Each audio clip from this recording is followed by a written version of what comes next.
ನಮಸ್ಕಾರ. ನನ್ನ ಹೆಸರು ಹಜ್ಜಪ್ಪ ಡಿ, ಸಹ ಶಿಕ್ಷಕರು, ಸಮಾಜ ವಿಜ್ಞಾನ, ಶ್ರೀ ಮಲ್ಲೇಶ್ವರ ಪ್ರೌಢಶಾಲೆ, ಮಾರವಳ್ಳಿ, ಶಿಕಾರಿಪುರ ತಾಲೂಕು, ಶಿವಮೊಗ್ಗ ಜಿಲ್ಲೆ. 8ನೇ ತರಗತಿಯ ವಿದ್ಯಾರ್ಥಿಗಳಿಗೆ ಬೆಳಗಿನ ಶುಭೋದಯಗಳು. ವಿದ್ಯಾರ್ಥಿಗಳೇ, ಈಗಾಗಲೇ ನಾವು 8ನೇ ತರಗತಿಯ ಸಮಾಜ ವಿಜ್ಞಾನದ 2 ಭಾಗಗಳಾಗಿರ್ತಕ್ಕಂತಹ ಇತಿಹಾಸ ಮತ್ತು ರಾಜ್ಯಶಾಸ್ತ್ರವನ್ನ ಅಧ್ಯಯನವನ್ನ ಮಾಡಿದ್ದೀವಿ. ಈಗ ಸಮಾಜ ವಿಜ್ಞಾನದಲ್ಲಿ ಬರ್ತಕ್ಕಂತಹ 3ನೆಯ ಭಾಗವಾಗಿರ್ತಕ್ಕಂಥದ್ದೇ ಸಮಾಜಶಾಸ್ತ್ರ ಅಥವಾ ಸೋಷಿಯಾಲಜಿ ಅಂತ ನಾವು ಕರಿತೀವಿ. ಹಾಗಾದ್ರೆ ಮಕ್ಕಳೇ, ನಾವು ಪಾಠವನ್ನ ಪ್ರಾರಂಭ ಮಾಡುವುದಕ್ಕಿಂತ ಮುಂಚಿತವಾಗಿ ಒಂದು ಚಟುವಟಿಕೆ ಅಂತಕ್ಕಂಥದನ್ನ ಪ್ರಾರಂಭವನ್ನ ಮಾಡುವುದರ ಮೂಲಕ ಇವತ್ತಿನ ತರಗತಿಯನ್ನ, ಯಾವ ಪಾಠವನ್ನ ನಾವು ಅಧ್ಯಯನವನ್ನ ಮಾಡ್ತಾ ಇದ್ದೀವಿ ಅಂತಕ್ಕಂಥದ್ದು ತಿಳಿತಕ್ಕಂಥದ್ದು ಮಕ್ಕಳೇ. ಹಾಗಾದ್ರೆ ಒಂದು ಚಟುವಟಿಕೆಯನ್ನ ನಾವು ಇಲ್ಲಿ ಗಮನಿಸೋದಾದ್ರೆ ಮಕ್ಕಳೇ, ನಿಮಗೀಗ ಒಂದು ಚಿತ್ರ ಅಂತಕ್ಕಂಥದ್ದು ನಿಮ್ಮ ಎದುರಿಗೆ ಬರುತ್ತೆ. ಆ ಚಿತ್ರ ಯಾವುದು ಅನ್ನೋದನ್ನ ನೀವು ಗುರುತಿಸಬೇಕು. ನೋಡೋಣ. ಎಸ್, ಬಂತಲ್ವಾ? ಬಂತಲ್ಲ? ಎಸ್. ಯಾರು ಹೇಳ್ತೀರಾ ಮಕ್ಕಳೇ ಈ ಚಿತ್ರವನ್ನ? ಯಾರು ಹೇಳ್ತೀರಾ? ನೋಡಿದ್ದೀರಾ ತಾನೆ? Yes, very good. ನೀವು ಹೇಳಿ. Yes, very good. ಅಂದ್ರೆ ಶಾಲೆಯಲ್ಲಿ ಮಕ್ಕಳು ಪ್ರಾರ್ಥನೆಯನ್ನ ಮಾಡ್ತಕ್ಕಂತಹ ಒಂದು ಚಿತ್ರ ಅಂತಕ್ಕಂಥದ್ದನ್ನ ನಾವು ಗಮನಿಸಿದೀವಿ ಮಕ್ಕಳೇ. ಈಗಾಗಲೇ ನಿಮಗೆ ಫ್ಲಾಶ್ ಆಗಿರುತ್ತೆ ಯಾವ ಪಾಠವನ್ನ ಶಿಕ್ಷಕರು ಮಾಡ್ತಾ ಇರಬಹುದು ಅನ್ನೋದನ್ನು ಕೂಡ ನಾವು ಗಮನಿಸ್ತಾ ಇದ್ದೀವಿ. ಹಾಗೇನೆ ಇನ್ನೊಂದು ಚಿತ್ರ ಅಂತಕ್ಕಂಥದ್ದು ನಿಮ್ಮ ಮುಂದೆ ಈಗ ಬರುತ್ತೆ ಮಕ್ಕಳೇ. ನೋಡೋಣ, ಅದನ್ನು ಕೂಡ ನೀವು ಗುರ್ತು ಮಾಡಬೇಕು. ಬಂತಲ್ವಾ? ಬಂತಲ್ವಾ? ಗುರ್ತು ಮಾಡ್ತೀರಲ್ಲ? ಹೇಳ್ತೀರಲ್ಲ ಉತ್ತರನ? Yes yes. ಏನ್ ಕಾಣ್ತಾ ಇದೆ ಅಲ್ಲಿ? Very good. ತಂದೆ, ತಾಯಿ, ಇಬ್ರು ಮಕ್ಕಳು ಇದ್ದಾರೆ ಮತ್ತು ತನ್ನ ಸ್ನೇಹಿತರ ಜೊತೆಯಲ್ಲಿ ಅವರು ಮಾತನಾಡ್ತಾ ಇದ್ದಾರೆ. ಅಂದ್ರೆ ಇದು ನಮಗೆ ಏನನ್ನ ತಿಳಿಸುತ್ತೆ ಮಕ್ಕಳೇ? ಎಸ್, ಒಂದು ಕುಟುಂಬ. It is the family. ಒಂದು ಕುಟುಂಬ ಅಂತಕ್ಕಂಥದ್ದನ್ನು ನಾವು ಗಮನಿಸಿದ್ವಿ ಮಕ್ಕಳೇ. ಹಾಗಾದ್ರೆ ಇನ್ನೊಂದು ಚಿತ್ರವನ್ನ ನಾವು ಕೊನೆಯದಾಗಿ ಗಮನಿಸೋದಾದ್ರೆ, ಈಗ ನಿಮ್ಮ ಕಣ್ಮುಂದೆನೆ ಚಿತ್ರ ಅಂತಕ್ಕಂಥದ್ದು ಬರುತ್ತೆ. ಇದನ್ನು ಕೂಡ ನೀವು ಏನ್ ಮಾಡಬೇಕು? ಕಂಡುಹಿಡಿಬೇಕು ಅಥವಾ ಗುರ್ತನ್ನ ಮಾಡಬೇಕು. ಬಂತಲ್ವಾ? ಬಂತಲ್ಲ? ಎಸ್. ಯಾರು ಹೇಳ್ತೀರಾ ಉತ್ತರನ ಮಕ್ಕಳೇ? ಯಾರು ಹೇಳ್ತೀರಾ? Yes, very good. ಎಸ್. ಅಂದ್ರೆ ವಿದ್ಯಾರ್ಥಿಗಳ ಗುಂಪು, ಶಾಲೆಯ ಒಳಗಡೆ ಇರ್ತಕ್ಕಂತಹ ಒಂದು ವಿದ್ಯಾರ್ಥಿಗಳ ಗುಂಪು ಅಂತಕ್ಕಂಥದ್ದನ್ನ ನಾವು ಇಲ್ಲಿ ಗಮನಿಸಿದೀವಿ ಮಕ್ಕಳೇ. ಈ 3 ಅಂಶಗಳನ್ನ ನಾವು ಗಮನಿಸಿದಾಗ ಯಾವ್ಯಾವ? ಮೊದಲನೇ ಚಿತ್ರವನ್ನ ಏನ್ ಗಮನಿಸಿದ್ವಿ ನಾವು? ಏನ್ ಗಮನಿಸಿದ್ವಿ? ಎಸ್, ಅಂದ್ರೆ ವಿದ್ಯಾರ್ಥಿಗಳು ಶಾಲೆಯಲ್ಲಿ ಪ್ರಾರ್ಥನೆಯನ್ನ ಮಾಡ್ತಾ ಇದ್ದಾರೆ ಅನ್ನೋದನ್ನ ನಾವು ಗಮನಿಸಿದ್ವಿ. ಎರಡನೇದಾಗಿರ್ತಕ್ಕಂಥದ್ದು ಒಂದು ಕುಟುಂಬದ ಚಿತ್ರವನ್ನ, ತಂದೆ ತಾಯಿ ಮಕ್ಕಳು ಇರ್ತಕ್ಕಂಥ ಒಂದು ಚಿತ್ರವನ್ನ, ಕುಟುಂಬದ ಚಿತ್ರವನ್ನ ನಾವು ಗಮನಿಸಿದ್ವಿ. ಇನ್ನು 3ನೇ ಚಿತ್ರ ಆಗಿರ್ತಕ್ಕಂಥದ್ದು ಯಾವುದು? 3ನೇ ಚಿತ್ರ ಯಾವುದು? ಎಸ್, ವಿದ್ಯಾರ್ಥಿಗಳ ಒಂದು ಗುಂಪು. ಒಂದ್ ಕಡೆ ಓದ್ತಾ ಇದ್ದಾರೆ, ಒಂದ್ ಕಡೆ ಶಾಲೆಯಿಂದ ಹೊರಗೆ ಹೋಗ್ತಾ ಇದ್ದಾರೆ ಅಲ್ವಾ? ಈ ರೀತಿಯಾಗಿರ್ತಕ್ಕಂತಹ 3 ಚಿತ್ರಗಳನ್ನ ನಾವು ತಿಳ್ಕೊಂಡಿದ್ದೀವಿ ಮಕ್ಕಳೇ. ಹಾಗಾದ್ರೆ ಇದನ್ನೆಲ್ಲದನ್ನ ನಾವು ಗಮನಿಸಿದಾಗ ಯಾವ ಪಾಠವನ್ನ ಶಿಕ್ಷಕರು ಇವತ್ತು ಮಾಡ್ತಾ ಇದ್ದಾರೆ ಅನ್ನೋದು ನಿಮಗೆ ಗೊತ್ತಾಗಿದೆ ಮಕ್ಕಳೇ ಅಲ್ವಾ? ಹಾಗಾದ್ರೆ ಇವತ್ತು ನಾವು ಅಧ್ಯಯನವನ್ನ, ಈ ಒಂದು ತರಗತಿಯಲ್ಲಿ ಅಧ್ಯಯನವನ್ನ ಮಾಡ್ತಕ್ಕಂತಹ ಪಾಠ ಯಾವ್ದಪ್ಪ ಅಂತಂದ್ರೆ ಸಮಾಜಶಾಸ್ತ್ರದ ಪರಿಚಯ. ಸಮಾಜದ ಶಾಸ್ತ್ರದ ಒಂದು ಪರಿಚಯ ಅಂತಕ್ಕಂಥ ಪಾಠದ ಬಗ್ಗೆ ನಾವು ಸಂಪೂರ್ಣವಾಗಿರ್ತಕ್ಕಂಥ ಒಂದು ಅಧ್ಯಯನವನ್ನ ಈ ತರಗತಿಯಲ್ಲಿ ನಾವು ಮಾಡ್ತಕ್ಕಂಥದ್ದು ಮಕ್ಕಳೇ. ಅರ್ಥ ಆಯ್ತಲ್ಲ? ಈಗ ಸಮಾಜಶಾಸ್ತ್ರದಲ್ಲಿ ಮೊದಲ ಅಧ್ಯಾಯವಾಗಿರ್ತಕ್ಕಂತಹ ಸಮಾಜಶಾಸ್ತ್ರದ ಪರಿಚಯವನ್ನು ನಾವು ಈ ಒಂದು ತರಗತಿಯಲ್ಲಿ ತಿಳ್ಕೊತಕ್ಕಂಥದ್ದು ಮಕ್ಕಳೇ. ಹಾಗಾದ್ರೆ ಈ ಒಂದು ಪಾಠದಲ್ಲಿ ಬರ್ತಕ್ಕಂತಹ ಪ್ರಮುಖ ಕಲಿಕಾಂಶಗಳು ಏನಿದಾವೆ? ಈ ಒಂದು ಪಾಠದಲ್ಲಿ, ಯಾವ ಪಾಠದಲ್ಲಿ? ಸಮಾಜಶಾಸ್ತ್ರದ ಸಮಾಜಶಾಸ್ತ್ರ ಪರಿಚಯದ ಪಾಠದಲ್ಲಿ ಬರ್ತಕ್ಕಂತಹ ಪ್ರಮುಖವಾಗಿರ್ತಕ್ಕಂತಹ ಕಲಿಕಾಂಶಗಳು ಏನೇನಿದ್ದಾವೆ ಅನ್ನೋದನ್ನು ನಾವು ಗಮನಿಸಿದ್ರೆ, ಒಂದು ಸಮಾಜಶಾಸ್ತ್ರದ ಅರ್ಥ, it is the definitions of sociology. ಸಮಾಜಶಾಸ್ತ್ರದ ಅರ್ಥವನ್ನ ನಾವು ತಿಳ್ಕೊಳ್ತಕ್ಕಂಥದ್ದು, ಸಮಾಜಶಾಸ್ತ್ರ ಅಂದ್ರೆ ಏನು ಅನ್ನೋದನ್ನ ತಿಳ್ಕೊಳ್ತಕ್ಕಂಥದ್ದು. ಇನ್ನ ಸಮಾಜಶಾಸ್ತ್ರದ ವ್ಯಾಖ್ಯೆಗಳು, ಸಮಾಜಶಾಸ್ತ್ರದ ವ್ಯಾಖ್ಯೆಗಳನ್ನು ನಾವು ಗಮನಿಸಬಹುದು. ಇನ್ನ ಮೂರನೇದಾಗಿರ್ತಕ್ಕಂಥದ್ದು ಸಮಾಜಶಾಸ್ತ್ರದ ಮಹತ್ವ, is the importance of the sociology ಅಥವಾ ಪ್ರಾಮುಖ್ಯತೆ, ಸಮಾಜಶಾಸ್ತ್ರದ ಪ್ರಾಮುಖ್ಯತೆಯನ್ನು ತಿಳಿತಕ್ಕಂಥದ್ದು.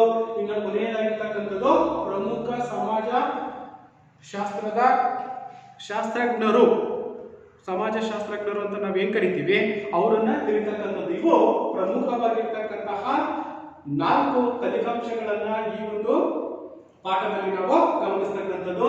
ಸಮಾಜಶಾಸ್ತ್ರದ ಅರ್ಥ, ಸಮಾಜಶಾಸ್ತ್ರದ ವ್ಯಾಖ್ಯೆಗಳು, ಹಾಗೇನೆ ಸಮಾಜಶಾಸ್ತ್ರದ ಮಹತ್ವ ಅಂತಕ್ಕಂಥದ್ದು, ಹಾಗೇನೆ ಪ್ರಮುಖ ಸಮಾಜಶಾಸ್ತ್ರಜ್ಞರು ಯಾರ್ಯಾರಿದ್ದಾರೆ, ಭಾರತದ ಸಮಾಜಶಾಸ್ತ್ರಜ್ಞರು ಇದ್ದಾರೆ, ಹಾಗೇನೆ ವಿದೇಶಿ ಸಮಾಜಶಾಸ್ತ್ರಜ್ಞರನ್ನು ಕೂಡ ನಾವು 2 ಭಾಗಗಳಾಗಿ ಕಾಣ್ತಾ ಇದ್ದೀವಿ ಮಕ್ಕಳೇ. ಅರ್ಥ ಆಯ್ತಲ್ವಾ? ಇಷ್ಟು ಪ್ರಮುಖವಾಗಿರ್ತಕ್ಕಂತಹ 4 ಕಲಿಕಾಂಶಗಳನ್ನು ನಾವು ಈ ಒಂದು ತರಗತಿಯಲ್ಲಿ ತಿಳ್ಕೊಳ್ತಕ್ಕಂಥದ್ದು. ಹಾಗಾದ್ರೆ ಮಕ್ಕಳೇ, ಇನ್ನೊಂದು ಚಟುವಟಿಕೆಯನ್ನ ನಾವು ಪ್ರಾರಂಭವನ್ನ ಮಾಡೋಣ. ಇನ್ನೊಂದು ಚಟುವಟಿಕೆಯ ಮೂಲಕ ಪಾಠವನ್ನ ಪ್ರಾರಂಭವನ್ನ ಮಾಡೋಣ ಮಕ್ಕಳೇ. ಹಾಗಾದ್ರೆ ಇಲ್ಲಿ ಮಕ್ಕಳೇ, ನೀವು ಎಲ್ಲರೂ ಕೂಡ ಶಾಂತವಾಗಿ ಕೂತ್ಕೊಂಡು ನಿಮ್ಮ 2 ಕಣ್ಣುಗಳೇನಿದ್ದಾವೆ ಮುಚ್ಚಬೇಕು, ಕ್ಲೋಸ್ ಮಾಡ್ಕೊಳ್ಳಿ. ಇದೇ ಇವತ್ತಿನ ಒಂದು ಚಟುವಟಿಕೆ ಅಂತಕ್ಕಂಥದ್ದು ಮಕ್ಕಳೇ. ಅರ್ಥ ಆಯ್ತಲ್ವಾ ಹೇಳಿದ್ದು? ನೀವೇನಿದ್ದೀರಾ ಎಲ್ಲ ಮಕ್ಕಳು ಕೂಡ ತಮ್ಮ ಕಣ್ಣನ್ನ ಕ್ಲೋಸ್ ಮಾಡ್ಕೊಳ್ಳಿ ಅಥವಾ ಮುಚ್ಕೊಳ್ಳಿ. ಮುಚ್ಕೊಂಡು ಒಂದು ದೊಡ್ಡದಾಗಿರ್ತಕ್ಕಂತಹ ಒಂದು ಊರು, ದೊಡ್ಡದಾಗಿರ್ತಕ್ಕಂತಹ ಒಂದು ಊರು, ಆ ಊರಲ್ಲಿ ಅಪ್ಪ, ಅಮ್ಮ, ಅಣ್ಣ, ಅಕ್ಕ, ತಂಗಿ, ಬಂಧು ಬಳಗ, ಸಂಬಂಧಿಕರು ಯಾರೂ ಇಲ್ಲ ಅಂತ ನೀವು ತಿಳ್ಕೋಬೇಕು. ಎಲ್ಲ ಕಣ್ಮುಚ್ಚಿದ್ದೀರ ತಾನೆ? ಎಸ್, ಕಣ್ಮುಚ್ಕೊಂಡು ಒಂದು ದೊಡ್ಡದಾಗಿರ್ತಕ್ಕಂಥ ಒಂದು ಊರು, ಆ ಊರಲ್ಲಿ ನೀವೊಬ್ಬರೇ ಇದ್ದೀರಾ. ಆ ಊರಲ್ಲಿ ನೀವೊಬ್ಬರೇ ಇದ್ದೀರಾ. ಅಲ್ಲಿ ನಿಮಗೆ ಸಂಬಂಧಪಟ್ಟಿರ್ತಕ್ಕಂಥವರು ಅಥವಾ ಇನ್ಯಾವುದೇ ಜನರು ಅಂತಕ್ಕಂಥವರಲ್ಲಿ ಯಾರೂ ಇಲ್ಲ. ಏಕಾಂಗಿಯಾಗಿದ್ದೀರಾ ಅಂತ ನೀವು ತಿಳ್ಕೋಬೇಕು.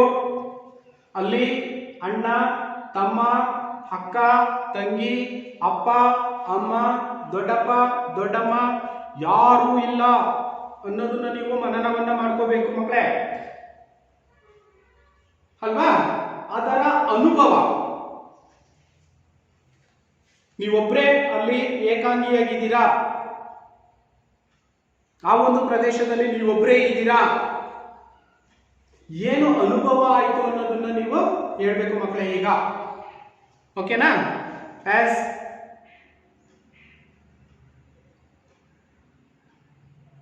ಎಸ್, ಓಪನ್ ಯುವರ್ ಐಸ್, ನಿಮ್ಮ ಕಣ್ಣನ್ನು ತೆರೆಯಿರಿ.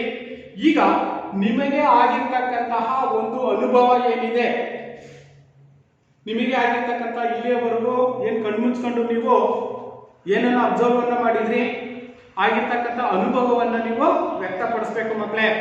ಏನಾಯ್ತು? S, very good. ಎಸ್, ಅಲ್ಲಿ ನಾವು ಒಂಟಿಯಾಗಿದ್ದೀವಿ, ಯಾವುದೇ ರೀತಿಯಾಗಿರ್ತಕ್ಕಂಥ ಜನಸಂದಣಿ ಅಂತಕ್ಕಂಥದ್ದಿಲ್ಲ, ಸಂಬಂಧಿಕರು ಅಂತಕ್ಕಂಥವ್ರಿಲ್ಲ. ಅಂದ್ರೆ ಏನ್ ಅನುಭವ ಅಂತಕ್ಕಂಥದ್ದಾಯ್ತು? ಏನ್ ಅನುಭವ ಅಂತಕ್ಕಂಥದ್ದಾಯ್ತು ಹಾಗಾದ್ರೆ? ಅಂದ್ರೆ ನಾವು ಒಬ್ಬಂಟಿಯಾಗಿ ಬದುಕಲು ಸಾಧ್ಯವಿಲ್ಲ. ಬದುಕಿಗೆ ಸಾಧ್ಯತೆ ಇದೆಯಾ ಮಕ್ಕಳೇ? ಹಾಗಾದ್ರೆ ಇದೆಯಾ? ನೆವರ್, ಸಾಧ್ಯನೇ ಇಲ್ಲ. ನಾವೊಬ್ಬರೇ ಅಂತ ಒಂದು ದೊಡ್ಡ ಊರಲ್ಲೇ ಅಥವಾ ಯಾವುದಾದ್ರೂ ಒಂದು ಪ್ರದೇಶದಲ್ಲಿ ನಾವು ಒಂಟಿಯಾಗಿ ಬದುಕಲಿಕ್ಕೆ ಸಾಧ್ಯನೇ ಇಲ್ಲ. ಇದೆಯಾ? ಬದುಕಬಹುದು ಅನಿಸುತ್ತಾ? ನೆವರ್ ಅಲ್ವಾ? ಹಾಗಾದ್ರೆ ನಮ್ಮ ಅನುಭವಕ್ಕೆ ಬಂದಿರತಕ್ಕಂತ ಅಂಶವನ್ನು ನಾವು ಗಮನಿಸೋದಾದ್ರೆ, ಸಮಾಜದಲ್ಲಿ ನಾವು ಒಂಟಿಯಾಗಿ ಬದುಕಲಿಕ್ಕೆ ಸಾಧ್ಯನಾ? ಇಲ್ಲ. ಹಾಗಾದ್ರೆ ನಾವು ಎಂತ ಒಂದು ಇದಕ್ಕೆ ಸಂಬಂಧಪಟ್ಟಿರ್ತಕ್ಕಂಥವ್ರು ನಾವು? ಎಸ್, ಮಾನವ ಸಮಾಜ ಜೀವಿ ಮತ್ತು ಸಂಘಜೀವಿ. ಸಮಾಜದಲ್ಲಿ ಮಾನವ ಅಂತಕ್ಕಂಥ ಏನಿದ್ದಾನೆ ಒಂಟಿಯಾಗಿ ಬದುಕಲಿಕ್ಕೆ ಸಾಧ್ಯತೆ ಇದೆಯಾ? ಇಲ್ಲ. ಸಮಾಜವನ್ನ ಬಿಟ್ಟು ಬದುಕಲಿಕ್ಕೆ ಸಾಧ್ಯನೇ ಇಲ್ಲ. ಮಾನವ ಅಂತಕ್ಕಂಥವನು ಸಂಘಜೀವಿ. ಎಲ್ಲರ ಜೊತೆಯಲ್ಲೂ ಕೂಡ ಅವನು ಬೆರಿಬೇಕು. ಬೆರೆತಾಗ ಮಾತ್ರ ಆ ಒಂದು ಅಂಶವನ್ನ ನಾವು ಕಾಣಲಿಕ್ಕೆ ಸಾಧ್ಯತೆ ಇದೆಯಾ ಮಕ್ಕಳೇ? ಹಾಗಾದ್ರೆ ನಾವು ಇವಾಗ ತಿಳ್ಕೊಳ್ತಕ್ಕಂಥ ಅಂಶ ಯಾವುದು? ಮಾನವ ಸಮಾಜ ಜೀವಿ ಅಥವಾ ಸಂಘಜೀವಿ. ಸಮಾಜವನ್ನ ನಾವು ಬಿಟ್ಟಿರ್ಲಿಕ್ಕೆ ಸಾಧ್ಯನೇ ಇಲ್ಲ.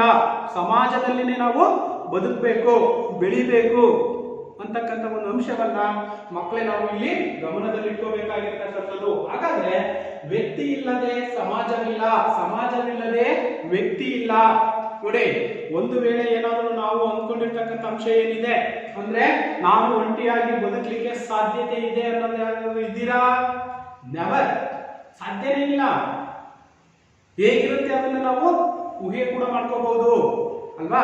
ಅದಕ್ಕಾಗಿ ಇಲ್ಲಿ ನಾವು ವ್ಯಕ್ತಿ ಇಲ್ಲದೆ ಸಮಾಜವಿಲ್ಲ, ಸಮಾಜವಿಲ್ಲದೆ ವ್ಯಕ್ತಿ ಇಲ್ಲ. ಸಮಾಜವನ್ನು ನಾವು ಬಿಟ್ಟು ವ್ಯಕ್ತಿ ಬದುಕಲು ಸಾಧ್ಯವಿಲ್ಲ. ಸಮಾಜದಲ್ಲಿನೇ ಬದುಕಬೇಕು, ಜನರ ಸಮೂಹದಲ್ಲಿನೇ ಅವನು ಜೀವನವನ್ನ ಮಾಡಬೇಕಾಗಿರ್ತಕ್ಕಂಥದ್ದು ಮಕ್ಕಳೇ. ಹಾಗಾಗಿದೆ ವ್ಯಕ್ತಿ ಇಲ್ಲದೆ ಸಮಾಜವಿಲ್ಲ, ಸಮಾಜವಿಲ್ಲದೆ ವ್ಯಕ್ತಿ ಇಲ್ಲ. ಈ ಒಂದು ಸಮಾಜ ಅಂದ್ರೆ ನಾವು ಮಾನವ ಸಮಾಜ ಅಂತ ನಾವೇನ್ ಕರಿತೀವಿ. ಮಾನವ ಸಮಾಜದಲ್ಲಿನೇ ನಾವು ಬದುಕಬೇಕು, ಬಾಳ್ಬೇಕಾಗಿರ್ತಕ್ಕಂಥ ಒಂದು ಪ್ರಮುಖವಾಗಿರ್ತಕ್ಕಂಥ ಅಂಶವನ್ನ ನಾವು ಮನದಟ್ಟನ್ನ ಮಾಡ್ಕೋಬೇಕು ಮಕ್ಕಳೇ. ಇಲ್ಲಿ ಸಮಾಜವನ್ನ ಬಿಟ್ಟು ಬದುಕಲಿಕ್ಕೆ ಸಾಧ್ಯತೆ ಇದೆಯಾ? ಯಾವ ಕಾರಣಕ್ಕೂ ಇಲ್ಲ. ಏಕಾಂಗಿಯಾಗಿ ಬದುಕಲಿಕ್ಕೆ ಸಾಧ್ಯನೇ ಇಲ್ಲ. ಹಾಗಾಗಿನೇ ಇಲ್ಲಿ ನಾವು ಮಾನವ ಸಮಾಜ ಜೀವಿ ಮತ್ತು ಸಂಘಜೀವಿ. ಮಾನವ ಅಂತಕ್ಕಂಥದ್ದು ಏನಿದೆ, ವ್ಯಕ್ತಿ ಇಲ್ಲದೆ ಸಮಾಜವಿಲ್ಲ, ಸಮಾಜವಿಲ್ಲದೆ ವ್ಯಕ್ತಿ ಇಲ್ಲ ಅಂತಕ್ಕಂಥ ಒಂದು ಅಂಶವನ್ನ ನಾವು ನೆನಪಲ್ಲಿ ಇಟ್ಕೋಬೇಕು ಮಕ್ಕಳೇ. ಹಾಗೇನೆ ಮಾನವ ಸಮಾಜವು ಸಾಮಾಜಿಕ ಸಂಬಂಧಗಳ ಬಲೆ. ಒಂಟಿಯಾಗಿದ್ರೆ ನಮಗೆ ಯಾವುದೇ ರೀತಿಯಾಗಿರ್ತಕ್ಕಂಥ ಸಂಬಂಧಗಳು, it is the meaning of relationship, ಅವು ಕೂಡ ನಮಗೆ ಲಭ್ಯ ಆಗಲಿಕ್ಕೆ ಸಾಧ್ಯನೇ ಇಲ್ಲ. ಒಂಟಿಯಾಗಿದ್ದಂತಹ ಸಂದರ್ಭದಲ್ಲಿ ಹಲವಾರು ಸಮಾಜಗಳನ್ನ ಕಾಣ್ತೀವಿ. ಪಕ್ಷಿ ಸಮಾಜ ಕಾಣ್ತೀವಿ, ಪ್ರಾಣಿ ಸಮಾಜ ಕಾಣ್ತೀವಿ ಅಲ್ವಾ? ಈ ರೀತಿಯಾಗಿರ್ತಕ್ಕಂಥ ಸಮಾಜದಲ್ಲಿ ಮಾನವ ವಿಶಿಷ್ಟವಾಗಿರ್ತಕ್ಕಂತಹ ಒಂದು ಸಮಾಜವನ್ನ ಹೊಂದಿರತಕ್ಕಂತಹ ವ್ಯಕ್ತಿ. ಅದಕ್ಕೆ ನಾವು ಅಲ್ಲಿ ಹೇಳ್ತಾ ಇದ್ದೀವಿ, ವ್ಯಕ್ತಿ ಇಲ್ಲದೆ ಸಮಾಜವಿಲ್ಲ, ಸಮಾಜವಿಲ್ಲದೆ ವ್ಯಕ್ತಿ ಇಲ್ಲ. ಅದಕ್ಕಾಗಿನೇ ಮಾನವ ಸಮಾಜವು ಸಾಮಾಜಿಕ ಸಂಬಂಧಗಳ ಬಲೆ ಅಂತ ಕರಿತೀವಿ. ಅಂದ್ರೆ ಸಂಬಂಧ ಅಂತಕ್ಕಂಥದ್ದು, ರಕ್ತ ಸಂಬಂಧ ಅಂತಕ್ಕಂಥದ್ದು ಇರಬೇಕಾಗಿರ್ತಕ್ಕಂಥದ್ದು. ಹೌದಲ್ವ ಮಕ್ಕಳೇ? ನೋಡಿ, ಮಾನವ ಸಮಾಜವು ಸಾಮಾಜಿಕ ಸಂಬಂಧಗಳ ಬಲೆ ಅಂದ್ರೆ ಎಲ್ಲಾ ಸಂಬಂಧಿಕರು, ನೋಡಿ, ದೊಡ್ಡಪ್ಪ ಆಗಿರ್ಬೋದು, ದೊಡ್ಡಮ್ಮ ಆಗಿರ್ಬೋದು, ಅತ್ತೆ ಮಾವ, ಈ ರೀತಿಯಾಗಿ ಸಮಾಜದಲ್ಲಿ ಇರ್ತಕ್ಕಂತಹ ಸಂಬಂಧಗಳೇನಿದಾವೆ, ರಿಲೇಷನ್ಸ್ ಅಂತ ನಾವೇನ್ ಕರಿತೀವಿ, ಸಂಬಂಧಗಳ ಜೊತೆಯಲ್ಲಿನೇ ನಾವು ಹೊಂದ್ಕೊಂಡು ಜೀವನವನ್ನ ಸಮಾಜದಲ್ಲಿ ಮಾಡಬೇಕಾಗಿರ್ತಕ್ಕಂಥದ್ದು ಮಕ್ಕಳೇ. ಅರ್ಥ ಆಯ್ತಲ್ವಾ? ಅದನ್ನೇ ನಾವು ಮಾನವ ಸಮಾಜವು ಸಾಮಾಜಿಕ ಸಂಬಂಧಗಳ ಒಂದು ಬಲೆ ಅಂತಲೂ ಕೂಡ ನಾವು ಕರಿತೀವಿ ಮಕ್ಕಳೇ. ಆ ಒಂದು ಸಂಬಂಧಗಳ ಜೊತೆಯಲ್ಲಿನೇ ತಮ್ಮ ಜೀವನವನ್ನು ನಾವು ನಡೆಸಬೇಕಾಗಿರ್ತಕ್ಕಂಥದ್ದು ಮಕ್ಕಳೇ. ಇದು ಪ್ರಮುಖವಾಗಿರ್ತಕ್ಕಂತಹ ಮಾನವ ಸಮಾಜ ಜೀವಿ ಮತ್ತು ಸಂಘಜೀವಿ ಅಂತಕ್ಕಂಥ ಒಂದು ಅಂಶವನ್ನ ನೆನಪಿಟ್ಕೋಬೇಕು ಮಕ್ಕಳೇ. ಅರ್ಥ ಆಯ್ತಲ್ವಾ? ವ್ಯಕ್ತಿ ಇಲ್ಲದೆ ಸಮಾಜವಿಲ್ಲ, ಸಮಾಜವಿಲ್ಲದೆ ವ್ಯಕ್ತಿ ಇಲ್ಲ. ಹಾಗೇನೆ ಮಾನವ ಸಮಾಜವು ಸಾಮಾಜಿಕ ಸಂಬಂಧಗಳ ಒಂದು ಬಲೆ ಅಂತಕ್ಕಂಥದ್ದು ನಾವು ತಿಳ್ಕೊಂಡ್ವಿ ಮಕ್ಕಳೇ. ಹಾಗಾದ್ರೆ ಮುಂದಿನ ಅಂಶವನ್ನು ನಾವು ಗಮನಿಸೋದಾದ್ರೆ ಸಮಾಜಶಾಸ್ತ್ರದ ಅರ್ಥ. ಸಮಾಜಶಾಸ್ತ್ರದ ಅರ್ಥವನ್ನು ನಾವು ಗಮನಿಸೋದಾದ್ರೆ ಸಮಾಜಶಾಸ್ತ್ರ ಅಂತಕ್ಕಂಥದ್ದು ಹೇಗೆ ಬಂತು, ಸಮಾಜ ಅಂತಕ್ಕಂಥದ್ದು ಹೇಗೆ ಹುಟ್ಕೊಳ್ತು, ಅವುಗಳನ್ನು ನಾವು ಗಮನಿಸ್ತಕ್ಕಂಥದ್ದು. ಹಾಗೇನೆ ಮಾನವ ಸಮಾಜವನ್ನ ವೈಜ್ಞಾನಿಕವಾಗಿ ಅಧ್ಯಯನ ಮಾಡುವ ಶಾಸ್ತ್ರವೇ ಸಮಾಜಶಾಸ್ತ್ರ. ನಿಮಗೆ ಮಕ್ಕಳೇ ಒಂದು ಅಂಕದ ಪ್ರಶ್ನೆಯನ್ನ ಕೇಳಬಹುದು ಮಕ್ಕಳೇ. ಇಲ್ಲಿ ಏನು ಸಮಾಜಶಾಸ್ತ್ರ ಎಂದರೇನು? ಸಮಾಜಶಾಸ್ತ್ರ ಎಂದರೇನು? ಅದಕ್ಕೆ ನಾವು ಮಾನವನು ಸಮಾಜವನ್ನ ವೈಜ್ಞಾನಿಕವಾಗಿ ಮಾಡುವ ಶಾಸ್ತ್ರವೇ ಸಮಾಜಶಾಸ್ತ್ರ. ಅರ್ಥ ಆಯ್ತಲ್ಲ? ಸಿಂಪಲ್ ಆಗಿ ಒಂದು ವರ್ಡ್ ಆನ್ಸರ್ ಅನ್ನು ನಾವು ಬರೆಯೋದಾದ್ರೆ ಮಾನವ ಸಮಾಜವನ್ನು ವೈಜ್ಞಾನಿಕವಾಗಿ, ಮಾನವ ಸಮಾಜ ಅಂತಕ್ಕಂಥದ್ದು ಏನಿದೆ ಈ ಒಂದು ಸಮಾಜವನ್ನ ವೈಜ್ಞಾನಿಕವಾಗಿ ಅಧ್ಯಯನವನ್ನ ಮಾಡ್ತಕ್ಕಂಥ ಒಂದು ಶಾಸ್ತ್ರವೇ ಸಮಾಜಶಾಸ್ತ್ರ. ಅರ್ಥ ಆಯ್ತಾ ಮಕ್ಕಳೇ? ಮಾನವ ಸಮಾಜವನ್ನು ವೈಜ್ಞಾನಿಕವಾಗಿ ನಿರ್ದಿಷ್ಟವಾಗಿರ್ತಕ್ಕಂಥ ಒಂದು ಅಧ್ಯಯನವನ್ನ ಮಾಡ್ತಕ್ಕಂತಹ ಒಂದು ದೃಷ್ಟಿಕೋನ ಏನಿದೆ ಆ ಒಂದು ದೃಷ್ಟಿಕೋನವನ್ನು ನಾವೇನಂತ ಕರಿತೀವಿ? ಸಮಾಜಶಾಸ್ತ್ರ ಅಂತ ನಾವು ಕರಿತೀವಿ. ಅರ್ಥ ಆಯ್ತಾ ಮಕ್ಕಳೇ? ಈಗ ಸಮಾಜಶಾಸ್ತ್ರ ಅಂದ್ರೆ ಏನು ಅನ್ನೋದು ಕೂಡ ನಮಗೆ ಗೊತ್ತಾಯ್ತು. ಕ್ಲಿಯರಾ? ಓಕೆ. ಹಾಗಾದ್ರೆ ಸಮಾಜಶಾಸ್ತ್ರದ ಹುಟ್ಟು ಹೇಗಾಯ್ತು? ಸಮಾಜಶಾಸ್ತ್ರ ಅಂತಕ್ಕಂಥ ಒಂದು ಪದ ಅಥವಾ ಒಂದು ವಿಷಯ ಅಂತಕ್ಕಂಥದ್ದು ಹೇಗೆ ಅದು ತನ್ನ ಹುಟ್ಟನ್ನ ಪ್ರಾರಂಭವನ್ನ ಮಾಡ್ತು ಅನ್ನೋದನ್ನು ನಾವು ಗಮನಿಸೋದಾದ್ರೆ ಮಕ್ಕಳೇ, ಸಮಾಜಶಾಸ್ತ್ರ ಅಂತ ನಾವು ಕನ್ನಡದಲ್ಲಿ ಕರಿತೀವಿ. ಸಮಾಜಶಾಸ್ತ್ರವನ್ನ ಕನ್ನಡದಲ್ಲಿ ನಾವು ಸಮಾಜಶಾಸ್ತ್ರ ಅಂತ ಕರಿತೀವಿ.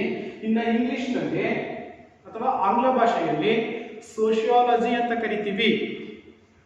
ಕನ್ನಡದಲ್ಲಿ ಸಮಾಜಶಾಸ್ತ್ರ ಅಂತ ಕರೆದ್ರೆ ಇಂಗ್ಲಿಷ್ನಲ್ಲಿ ಅಥವಾ ಆಂಗ್ಲ ಭಾಷೆಯಲ್ಲಿ ಸೋಶಿಯಾಲಜಿ ಅಂತ ಕರಿತೀವಿ.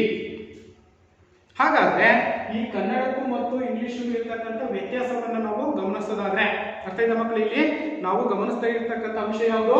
ಸಮಾಜಶಾಸ್ತ್ರದ ಹುಟ್ಟು ಅಂತಕ್ಕಂಥದ್ದು ಹೇಗೆ ಪ್ರಾರಂಭವಾಯಿತು ಅಲ್ವಾ? ಹಾಗಾದ್ರೆ ಇಲ್ಲಿ ಕನ್ನಡದಲ್ಲಿ ನಾವು ಸಮಾಜಶಾಸ್ತ್ರ ಅಂತ ಕರಿತೀವಿ, ಅದನ್ನೇ ಆಂಗ್ಲ ಭಾಷೆಯಲ್ಲಿ ನಾವು ಸೋಶಿಯಾಲಜಿ ಅಂದ್ರೆ ಸಮಾಜಶಾಸ್ತ್ರ ಅಂತ ಕರಿತೀವಿ. ಸೋಶಿಯಾಲಜಿ. ಈ ಒಂದು ಸೋಶಿಯಸ್ ಮತ್ತು ಲಾಗೋಸ್ ಇರತಕ್ಕಂತಹ ಎರಡು ಪದಗಳನ್ನು ನಾವಲ್ಲಿ ಗಮನಿಸಬಹುದು. ಸೋಶಿಯಸ್ ಮತ್ತು ಲಾಗೋಸ್. ಸೋಶಿಯಸ್ ಅಂತಕ್ಕಂಥದ್ದು ಏನಿದೆ ಇದು ಲ್ಯಾಟಿನ್ ಭಾಷೆಯಿಂದ ಬಂದಿರತಕ್ಕಂಥದ್ದು. ಸೋಶಿಯಸ್ ಅಂತಕ್ಕಂಥ ಒಂದು ಪದ ಏನಿದೆ ಆ ಒಂದು ಪದ ಯಾವ ಭಾಷೆಯಿಂದ ಬಂದಿರತಕ್ಕಂಥದ್ದು? ಎಸ್, ಲ್ಯಾಟಿನ್ ಭಾಷೆಯಿಂದ ಬಂದಿರತಕ್ಕಂಥದ್ದು.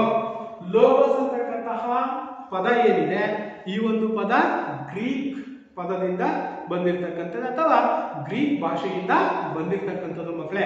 ಅರ್ಥ ಆಯ್ತಲ್ವಾ? ನೋಡಿ, ಇಲ್ಲಿ ಕನ್ನಡದಲ್ಲಿ ನಾವು ಸಮಾಜಶಾಸ್ತ್ರ ಅಂತ ಕರಿತೀವಿ, ಆಂಗ್ಲ ಭಾಷೆಯಲ್ಲಿ ನಾವು ಸೋಶಿಯಾಲಜಿ ಅಂತ ಕರಿತೀವಿ. ಹಾಗಾದ್ರೆ ಎರಡೂ ಪದಗಳು ಏನಿದ್ದಾವೆ ಸೋಶಿಯಸ್ ಮತ್ತು ಲೋಗೋಸ್ ಯಾವ ಭಾಷೆಯಿಂದ ಬಂದಿರತಕ್ಕಂಥವು ಅನ್ನೋದನ್ನು ನಾವು ಗಮನಿಸೋದಾದ್ರೆ ಸೋಶಿಯಸ್ ಅಂತಕ್ಕಂಥದ್ದು ಏನಿದೆ ಇದು ಲ್ಯಾಟಿನ್ ಪದದಿಂದ ಬಂದಿರತಕ್ಕಂಥದ್ದು. ಇನ್ನ ಲೋಗೋಸ್ ಅಂತಕ್ಕಂಥದ್ದು ಏನಿದೆ ಇದು ಗ್ರೀಕ್ ಪದದಿಂದ ಉಂಡ್ಕೊಂಡಿರ್ತಕ್ಕಂಥದ್ದು. ಹಾಗಾದ್ರೆ ಇಲ್ಲಿ ಸೋಶಿಯಸ್ ಅಂದ್ರೆ ಏನು, ಲೋಗೋಸ್ ಅಂದ್ರೆ ಏನು ಅನ್ನೋದನ್ನ ನಾವು ಈಗ ತಿಳ್ಕೊಳ್ತಕ್ಕಂಥದ್ದು ಮಕ್ಕಳೇ. ಹಾಗಾದ್ರೆ ಇಲ್ಲಿ ಸೋಶಿಯಸ್ ಎಂದರೆ ಜೊತೆಗಾರ ಅಥವಾ ಸಹಚರ ಅಂತ ಕರಿತೀವಿ. ಇನ್ನು ಎರಡನೇದಾಗಿರ್ತಕ್ಕಂಥದ್ದು ಲೋಗೋಸ್ ಅಂದ್ರೆ ಶಾಸ್ತ್ರ ಅಥವಾ ವಿಜ್ಞಾನ. ಶಾಸ್ತ್ರ ಅಥವಾ ವಿಜ್ಞಾನ ಅಂತ ಕರಿತೀವಿ. ಅರ್ಥ ಆಯ್ತಾ ಮಕ್ಕಳೇ? ನೋಡಿ, ಸೋಶಿಯಸ್ ಅಂತಂದ್ರೆ ಜೊತೆಗಾರ ಅಥವಾ ಸಹಚರ ಅಲ್ಲೇ ತಿಳಿಸುತ್ತೆ. ಅಂದ್ರೆ ನಾವು ಸಮಾಜದಲ್ಲಿರ್ತಕ್ಕಂಥ ಜನರ ಜೊತೆಯಲ್ಲಿನೇ ಬದುಕಬೇಕು. ಸಹಚರರು ಅಥವಾ ಸಹಪಾಠಿಗಳು ಅಂತ ನಾವೇನ್ ಕರಿತೀವಿ ಅವರ ಜೊತೆಯಲ್ಲೇ ಜೀವನವನ್ನ ಮಾಡಬೇಕು. ಅದನ್ನೇ ನಾವೇನಂತ ಕರಿತೀವಿ ಸೋಶಿಯಸ್. ಸಹಚರರೊಂದಿಗೆ ಬದುಕಬೇಕು, ಬಾಳ್ಬೇಕು. ಅಂದ್ರೆ ಮಾನವ ಅಂತಕ್ಕಂಥವನೇನಿದ್ದೇನೆ ಸಮಾಜವನ್ನ ಬಿಟ್ಟು ಇರ್ಲಿಕ್ಕೆ ಸಾಧ್ಯ ಇಲ್ಲ, ಸಂಘ ಜೀವನವನ್ನ ಬಿಟ್ಟು ಏಕಾಂಗಿಯಾಗಿ ಬದುಕಲಿಕ್ಕೆ ಸಾಧ್ಯ ಇಲ್ಲ ಅಂತಕ್ಕಂಥ ಒಂದು ಅಂಶವನ್ನ ನಾವಿಲ್ಲಿ ಗಮನಿಸ್ತಾ ಇದ್ದೀವಿ. ಯಾವ್ದ್ರಲ್ಲಿ ಸೋಶಿಯಸ್ ಅಂತಕ್ಕಂಥ ಪದ ಏನಿದೆ ಅದು ಜೊತೆಗಾರ ಅಥವಾ ಸಹಚರರೊಂದಿಗೆನೆ ತಮ್ಮ ಜೀವನವನ್ನ ನಡೆಸಬೇಕು ಅಂತಕ್ಕಂಥದ್ದು.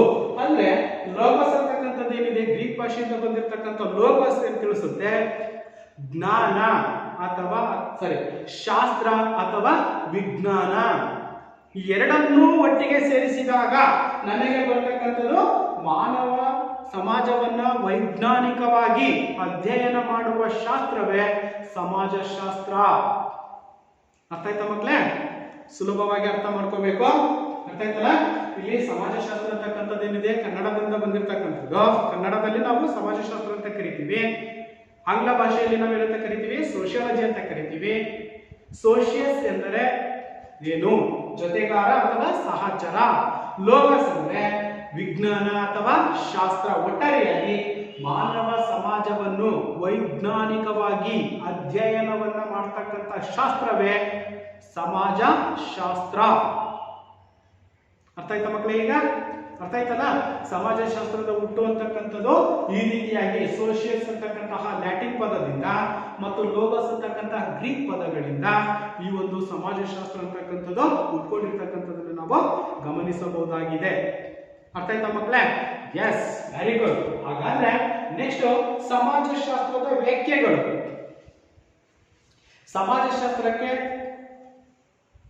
ಸಮಾಜಶಾಸ್ತ್ರಜ್ಞರು ಅವ್ರದೇ ಆಗಿರ್ತಕ್ಕಂತಹ ತಮ್ಮ ತಮ್ಮ ವ್ಯಾಖ್ಯೆಗಳನ್ನ ವ್ಯಕ್ತಪಡಿಸಿರ್ತಕ್ಕಂಥದ್ದನ್ನು ನಾವು ಗಮನಿಸಬಹುದು ಮಕ್ಕಳೇ.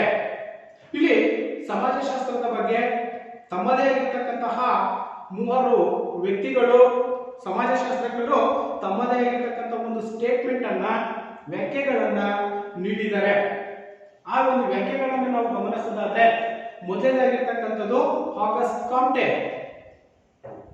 ಆಗಸ್ಟ್ ಕಾಮ್ಟೆಯನ್ನು ಕೂಡ ನಾವು ಸಮಾಜಶಾಸ್ತ್ರದ ಪಿತಾಮಹ ಅಂತ ಕರಿತೀವಿ. ನೆನಪಿರಲಿ ಮಕ್ಕಳೇ, ಇದು ಪ್ರಮುಖವಾಗಿರ್ತಕ್ಕಂತಹ ಒಂದು ಅಂಶ. ನಿಮಗೆ ಸಮಾಜಶಾಸ್ತ್ರದ ಪಿತಾಮಹ ಅಂತ ನಾವು ಯಾರನ್ನ ಕರಿತೀವಿ ಪ್ರಶ್ನೆ ಬರಬಹುದು. ಅರ್ಥ ಆಯ್ತಾ ಮಕ್ಕಳೇ?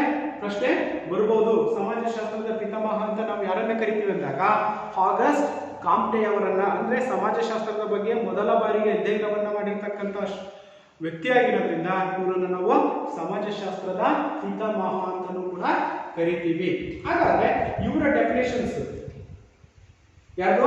ಆಗಸ್ಟ್ ಕಾಮ್ಟೆ ಅವರ ಒಂದು ವ್ಯಾಖ್ಯೆ, ಸಮಾಜಶಾಸ್ತ್ರಕ್ಕೆ ನೀಡಿರ್ತಕ್ಕಂಥ ಒಂದು ವ್ಯಾಖ್ಯೆಯನ್ನು ನಾವು ಗಮನಿಸೋದಾದ್ರೆ ಏನಂತ ಸ್ಟೇಟ್ಮೆಂಟ್ ಅನ್ನು ಅವರು ಕೊಟ್ಟಿದ್ದಾರೆ. ಸಮಾಜಶಾಸ್ತ್ರವು ನಿಸರ್ಗ ಸಹಜವಾದ ಹಾಗೂ ನಿಯಮಗಳಿಗೆ ಒಳಪಟ್ಟ ವಿಜ್ಞಾನವಾಗಿದ್ದು ಅಂತಹ ನಿಯಮಗಳನ್ನು ಕಂಡುಕೊಳ್ಳುವುದೇ ಸಮಾಜಶಾಸ್ತ್ರ. ನೋಡಿ ಎಷ್ಟು ಚೆನ್ನಾಗಿ ತಮ್ಮ ವ್ಯಾಖ್ಯೆಯನ್ನು ನೀಡಿದ್ದಾರೆ. ಯಾರು? ಆಗಸ್ಟ್ ಕಾಮ್ಟೆಯವರು, ಸಮಾಜಶಾಸ್ತ್ರದ ಪಿತಾಮಹ ಆಗಿರ್ತಕ್ಕಂತಹ ಆಗಸ್ಟ್ ಕಾಮ್ಟೆಯವರು ತಮ್ಮದೇ ಆಗಿರ್ತಕ್ಕಂಥ ಒಂದು ಸ್ಟೇಟ್ಮೆಂಟ್ ಅನ್ನು ಕೊಟ್ಟಿದ್ದಾರೆ. ಸಮಾಜಶಾಸ್ತ್ರ ಅಂತಕ್ಕಂಥದ್ದೇನಿದೆ ಇದು ನಿಸರ್ಗದತ್ತವಾಗಿರ್ತಕ್ಕಂತಹ, ನಿಸರ್ಗವಾದ, ಸಹಜವಾಗಿರ್ತಕ್ಕಂತಹ ಹಾಗೂ ನಿಯಮಗಳಿಗೆ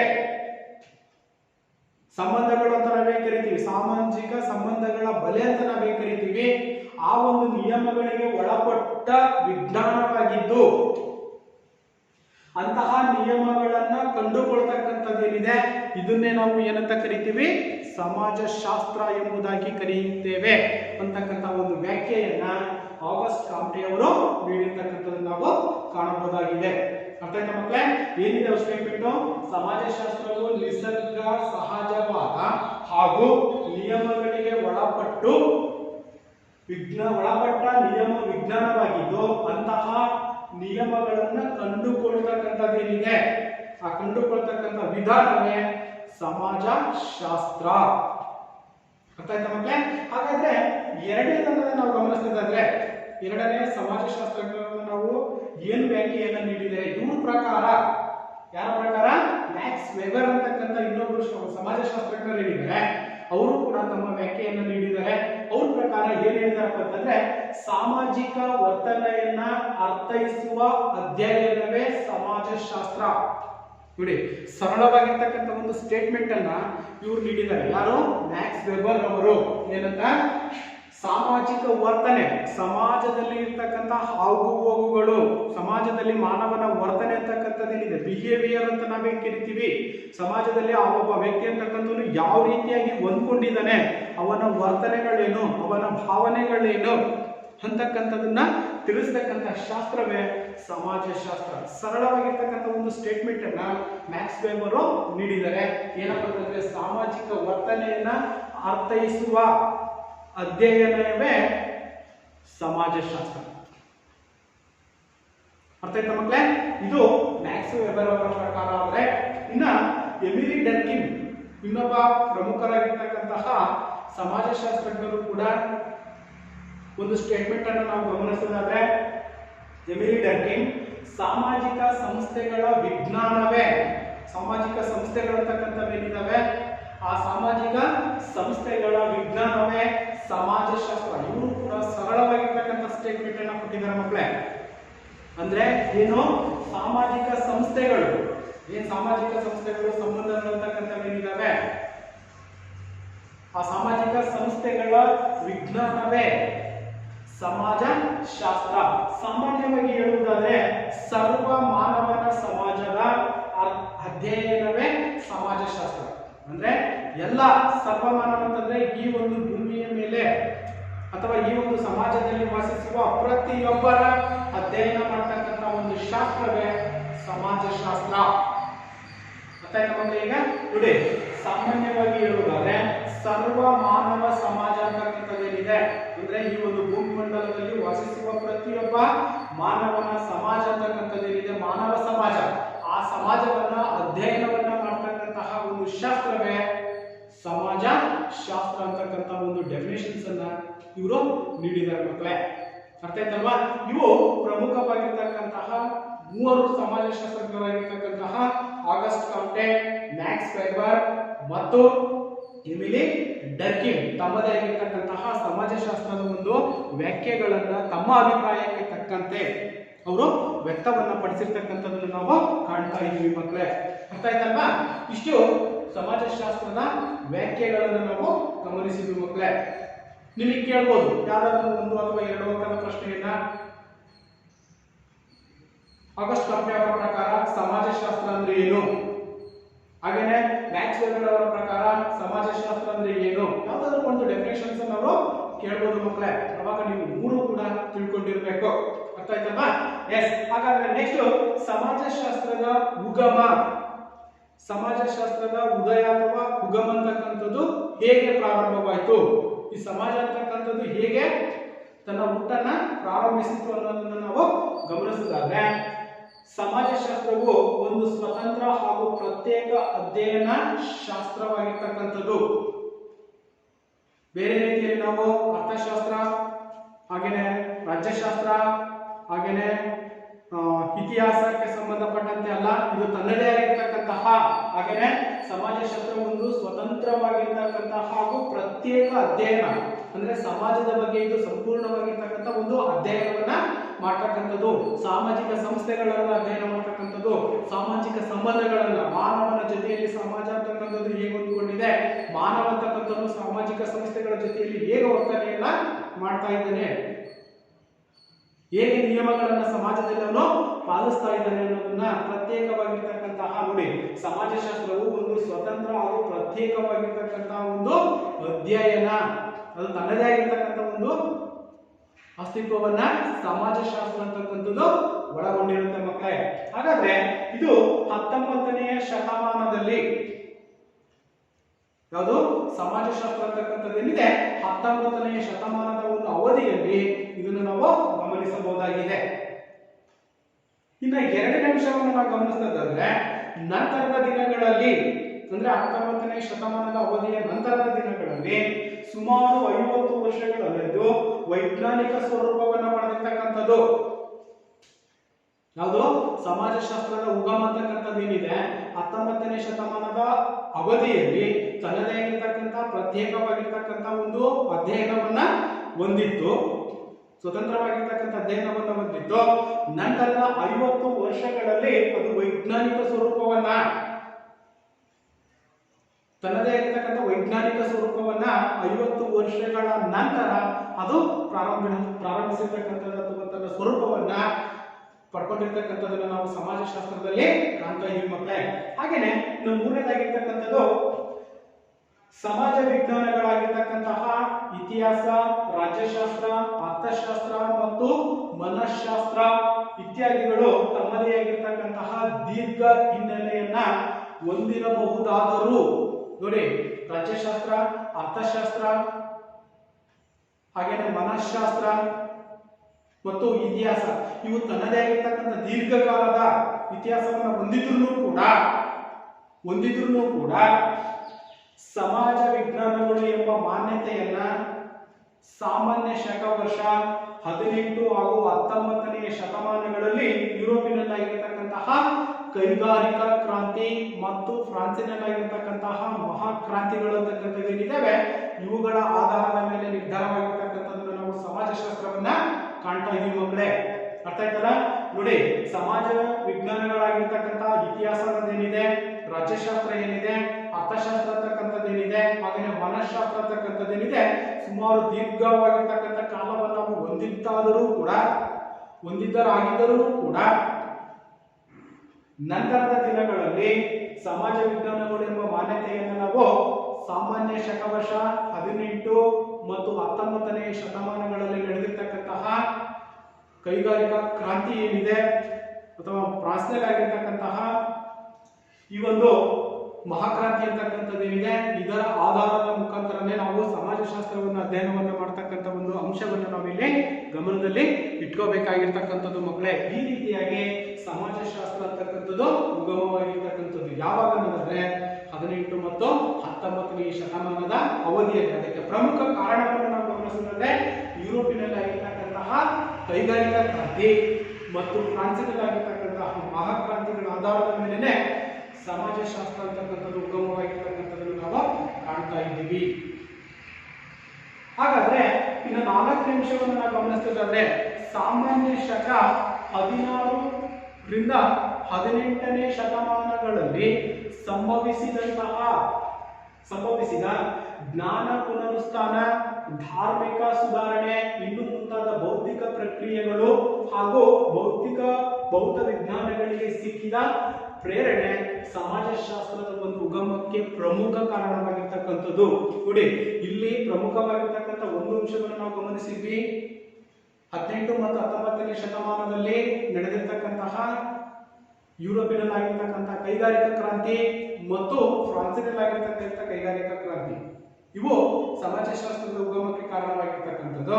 ಇನ್ನೊಂದು ಅಂಶವನ್ನು ನಾವು ಗಮನಿಸೋದಾದ್ರೆ ಸಾಮಾನ್ಯ ಶಕ ವರ್ಷ 16ರಿಂದ 18ನೇ ಶತಮಾನಗಳ ಅವಧಿಯಲ್ಲಿ ಏನಿದೆ, ಈ ಒಂದು ಅವಧಿಯಲ್ಲಿ ಸಂಭವಿಸಿದ ಜ್ಞಾನ ಪುನರುತ್ಥಾನ, ಅಲ್ಲಿ ಜ್ಞಾನ ಪುನರುತ್ಥಾನ ಈ ಬೌದ್ಧ ಧರ್ಮ ಅಂತಕ್ಕಂಥದ್ದು ಏನಿದೆ, ಗೌತಮ ಬುದ್ಧ ಅಂತಕ್ಕಂಥದ್ದು ಜ್ಞಾನೋದಯವನ್ನು ಪಡ್ಕೊಂಡ ಅವನಿಗೆ ಅಲ್ಲಿ ಸಂಭವಿಸಿರ್ತಕ್ಕಂಥ ಅಥವಾ ಅವನು ಕಣ್ಣಾರೆ ನೋಡಿರ್ತಕ್ಕಂತಹ ಒಂದು ದೃಶ್ಯಾವಳಿಗಳ ಆಧಾರದ ಮೇಲೆ ಅವನ ಜ್ಞಾನ ಅಂತಕ್ಕಂಥದ್ದು ಏನಾಯ್ತು, ಬದಲಾವಣೆ ಅಂತಕ್ಕಂಥದ್ದನ್ನು ನಾವು ಕಾಣ್ತಾ ಇದ್ದೀವಿ.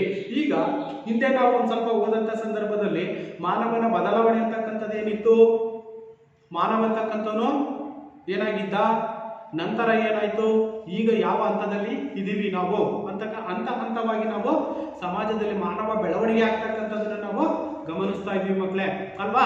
ಆ ರೀತಿಯಾಗಿ ಇಲ್ಲಿ ಜ್ಞಾನ ಪುನರುತ್ಥಾನ ಹಾಗೆಯೇ ಧಾರ್ಮಿಕ ಸುಧಾರಣೆಗಳು ಸರ್ವೇಸಾಮಾನ್ಯವಾಗಿ ನಮಗೆ 16-18ನೇ ಶತಮಾನದ ಅವಧಿಗಳಲ್ಲಿ ಧಾರ್ಮಿಕ ಸುಧಾರಕರು, ಸಾಮಾಜಿಕ ಸುಧಾರಕರು, ಸೋಷಿಯಲ್ ರಿಫಾರ್ಮರ್, ಹಾಗೆಯೇ ರಿಲಿಜಿಯಸ್ ರಿಫಾರ್ಮರ್, ಸಾಮಾಜಿಕ ಸುಧಾರಕರು, ಧಾರ್ಮಿಕ ಸುಧಾರಕರು ಅಂತಕ್ಕಂಥವ್ರನ್ನು ಕೂಡ ನಾವು ಆ ಒಂದು ಸಂದರ್ಭದಲ್ಲಿ ಕಾಣ್ತಾ ಇದ್ದೀವಿ. ಯಾಕೆ ಅವರೆಲ್ಲ ಆ ಒಂದು ಹೋರಾಟವನ್ನ ಮಾಡಿದ್ರು, ಸಮಾಜದಲ್ಲಿ ಉತ್ತಮವಾಗಿರ್ತಕ್ಕಂತಹ ಒಂದು ಸಂದೇಶಗಳನ್ನ, ಸಾಮಾಜಿಕ ಸುಧಾರಣೆಯನ್ನ ತರತಕ್ಕಂತಹ ಒಂದು ದೃಷ್ಟಿಕೋನವನ್ನು ಇಟ್ಕೊಂಡು ಆ ಸಂದರ್ಭದಲ್ಲಿ ಸುಧಾರಣೆಗಳಂತಕ್ಕಂಥವು ಧಾರ್ಮಿಕ ಸುಧಾರಣೆಗಳಾಗಿರ್ಬೋದು, ಸಾಮಾಜಿಕ ಸುಧಾರಕರಂತಕ್ಕಂಥವ್ರನ್ನು ಕೂಡ ನಾವು ಆ ಸಂದರ್ಭದಲ್ಲಿ ಕಾಣ್ತಾ ಇದ್ದೀವಿ.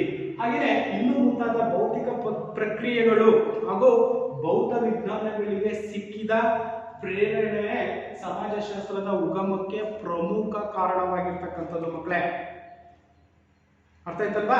ಇಷ್ಟು ಪ್ರಮುಖವಾಗಿರ್ತಕ್ಕಂಥ ಸಮಾಜಶಾಸ್ತ್ರದ ಉಗಮ ಅಂತಕ್ಕಂಥದ್ದನ್ನು ನಾವು ನೋಡಿದ್ವಿ. ಇನ್ನೊಂದ್ಸರಿ ನಾವು ಗಮನಿಸೋದಾದ್ರೆ ಸಮಾಜಶಾಸ್ತ್ರವು ಒಂದು ಸ್ವತಂತ್ರ ಹಾಗೂ ಪ್ರತ್ಯೇಕವಾಗಿರ್ತಕ್ಕಂಥ ಅಧ್ಯಯನ ಯಾವಾಗ 19ನೇ ಶತಮಾನದಲ್ಲಿ ಇದು ಪ್ರಾರಂಭವಾಗಿರ್ತಕ್ಕಂಥದ್ದು. ಹಾಗೆಯೇ ನಂತರದ 50 ವರ್ಷಗಳ ಅವಧಿಯಲ್ಲಿ ಅದು ವೈಜ್ಞಾನಿಕವಾಗಿರ್ತಕ್ಕಂಥ ಒಂದು ಸ್ವರೂಪವನ್ನ ಸಮಾಜಶಾಸ್ತ್ರ ಅಂತಕ್ಕಂಥದ್ದು ಪಡ್ಕೊಳ್ತು. ಹಾಗೆಯೇ ಸಮಾಜ ವಿಜ್ಞಾನಗಳಾಗಿರ್ತಕ್ಕಂಥ ಇತಿಹಾಸ, ರಾಜ್ಯಶಾಸ್ತ್ರ, ಅರ್ಥಶಾಸ್ತ್ರ ಮತ್ತು ಮನಃಶಾಸ್ತ್ರಗಳು ಇತ್ಯಾದಿಗಳು ತಮ್ಮದೇ ಆಗಿರ್ತಕ್ಕಂತಹ ದೀರ್ಘವಾದ ಅಥವಾ ದೀರ್ಘ ಹಿನ್ನೆಲೆಯನ್ನ ಹೊಂದಿರಬಹುದಾದರೂ ಸಮಾಜ ವಿಜ್ಞಾನಗಳು ಎಂಬ ಮಾನ್ಯತೆ ಅಂತಕ್ಕಂಥದ್ದು ಸಿಕ್ಕಿರ್ತಕ್ಕಂಥದ್ದು ಯಾವಾಗಪ್ಪ ಅಂತಂದ್ರೆ 18 ಮತ್ತು 19ನೇ ಶತಮಾನದಲ್ಲಿ ಸಂಭವಿಸಿರ್ತಕ್ಕಂಥ ಯುರೋಪಿನಲ್ಲಿ ಆಗಿರ್ತಕ್ಕಂತಹ ಕೈಗಾರಿಕಾ ಕ್ರಾಂತಿ ಮತ್ತು ಫ್ರಾನ್ಸ್ನಲ್ಲಿ ಆಗಿರ್ತಕ್ಕಂತಹ ಮಹಾಕ್ರಾಂತಿನೇ ಕಾರಣವಾಗಿರ್ತಕ್ಕಂಥದ್ದು. ಇನ್ನ 4ನೇದು ಸಾಮಾನ್ಯ ಶಕ 16ರಿಂದ 18ನೇ ಶತಮಾನಗಳ ಒಂದು ಅವಧಿಯಲ್ಲಿ ಸಂಭವಿಸಿದ ಜ್ಞಾನ ಪುನರುತ್ಥಾನ, ಹಾಗೇನೆ ಧಾರ್ಮಿಕ ಸುಧಾರಣಾ ಚಳವಳಿಗಳು ಅಥವಾ ಧಾರ್ಮಿಕ ಸುಧಾರಣೆ ಇನ್ನೂ ಮುಂತಾದಿರ್ತಕ್ಕಂತಹ ಭೌತಿಕ ಪ್ರಕ್ರಿಯೆಗಳು ಹಾಗೂ ಭೌತ ವಿಜ್ಞಾನಗಳಿಗೆ ಸಿಕ್ಕಿದ ಪ್ರೇರಣೆ ಅಂತಕ್ಕಂಥದ್ದೇನಿದೆ ಸಮಾಜಶಾಸ್ತ್ರದ ಉಗಮಕ್ಕೆ ಇದು ಪ್ರಮುಖ ಕಾರಣಗಳಾಗಿರ್ತಕ್ಕಂಥವು. ಅರ್ಥ ಆಯ್ತಾ ಮಕ್ಕಳೇ? ಇಷ್ಟು ಪ್ರಮುಖವಾಗಿರ್ತಕ್ಕಂತಹ ಸಮಾಜಶಾಸ್ತ್ರದ ಒಂದು ಉಗಮ ಅಂತಕ್ಕಂಥದ್ದು.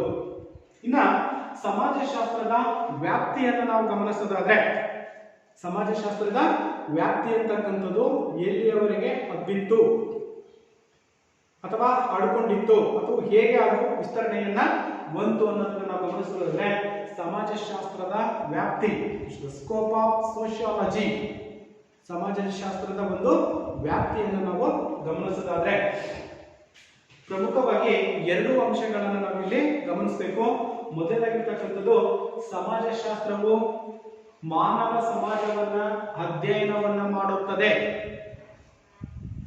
ಸಮಾಜಶಾಸ್ತ್ರದ ವ್ಯಾಪ್ತಿಯನ್ನು ನಾವು ಗಮನಿಸೋದಾದ್ರೆ ಮಕ್ಕಳೇ ಮೊದಲಾಗಿರ್ತಕ್ಕಂಥದ್ದು ಸಮಾಜಶಾಸ್ತ್ರವು ಮಾನವ ಸಮಾಜವನ್ನ ಅಧ್ಯಯನವನ್ನ ಮಾಡುತ್ತದೆ. ನಾವು ಅಲ್ಲಿಂದಲೂ ಹೇಳ್ಕೊಂತ ಬರ್ತಾ ಇದ್ದೀವಿ.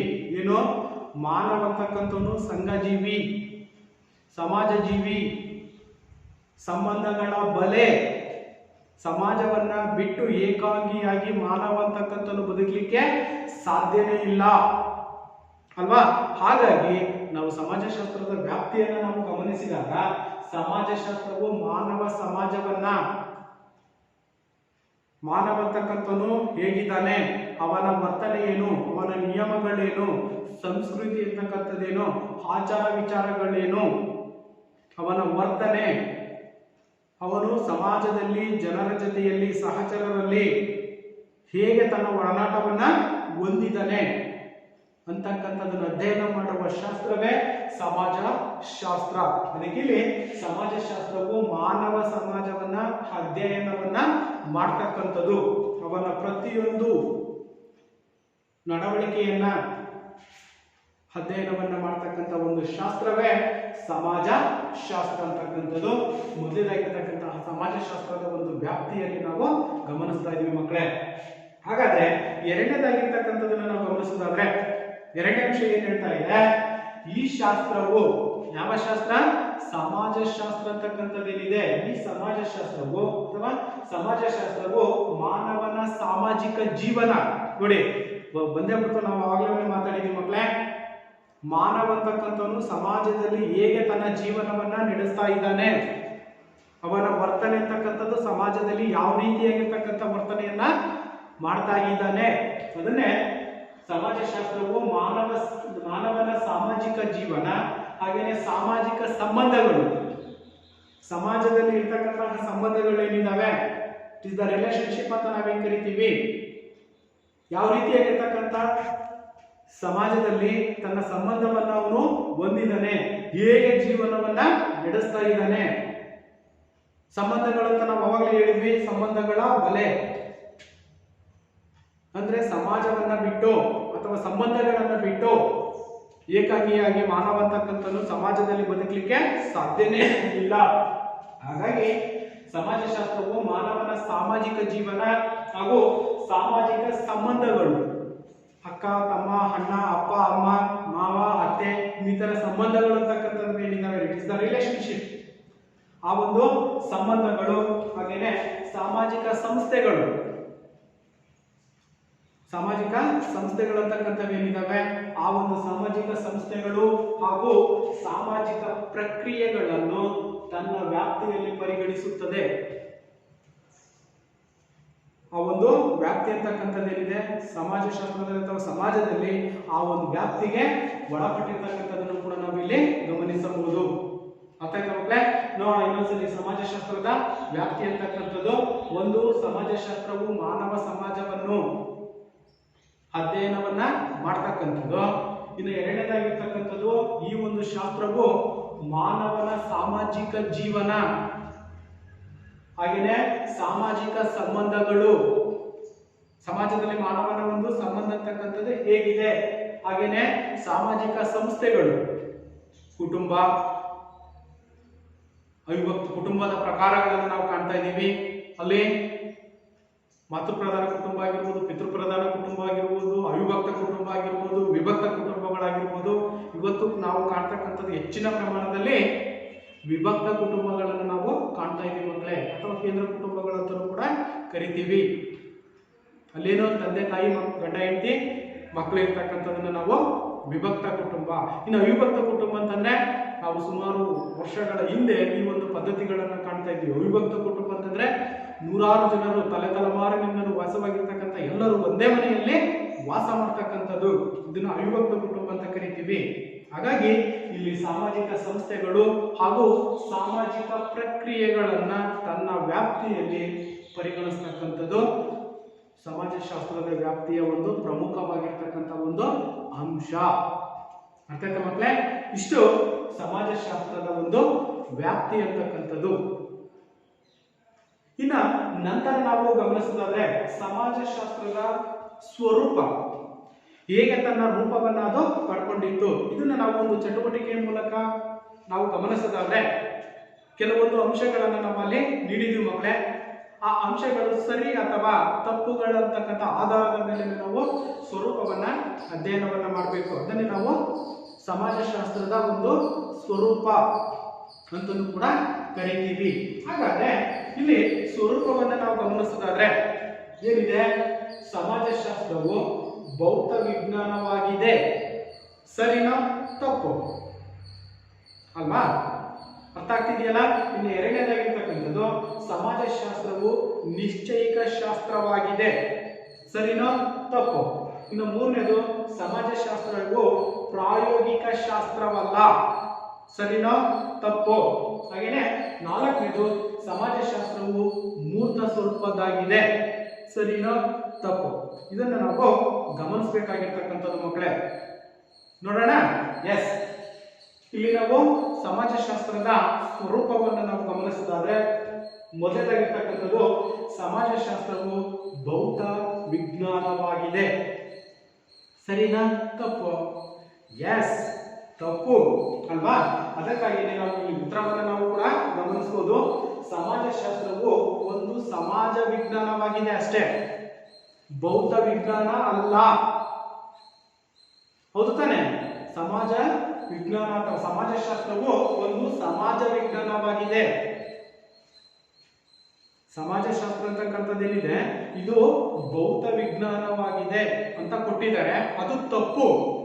ಅಂದ್ರೆ ಭೌತ ವಿಜ್ಞಾನ ಅಲ್ಲ, ಸಮಾಜಶಾಸ್ತ್ರವು ಒಂದು ಸಮಾಜ ವಿಜ್ಞಾನವಾಗಿರ್ತಕ್ಕಂಥದ್ದು, ಸಮಾಜದ ಬಗ್ಗೆ ಅಧ್ಯಯನವನ್ನ ಮಾಡ್ತಕ್ಕಂಥದ್ದು, ಸಮಾಜದ ಜನತೆಯ ವರ್ತನೆ ಅಂತಕ್ಕಂಥದ್ದೇನಿದೆ, ಕ್ರಿಯೆ ಅಂತಕ್ಕಂಥದ್ದೇನಿದೆ, ಇದನ್ನ ಅಧ್ಯಯನವನ್ನ ಮಾಡ್ತಕ್ಕಂಥದ್ದು. ಅದಕ್ಕೆ ನಾವು ಸಮಾಜಶಾಸ್ತ್ರ ಒಂದು ಸಮಾಜ ವಿಜ್ಞಾನವಾಗಿದೆಯೇ ಹೊರತು ಭೌತ ವಿಜ್ಞಾನವಲ್ಲ.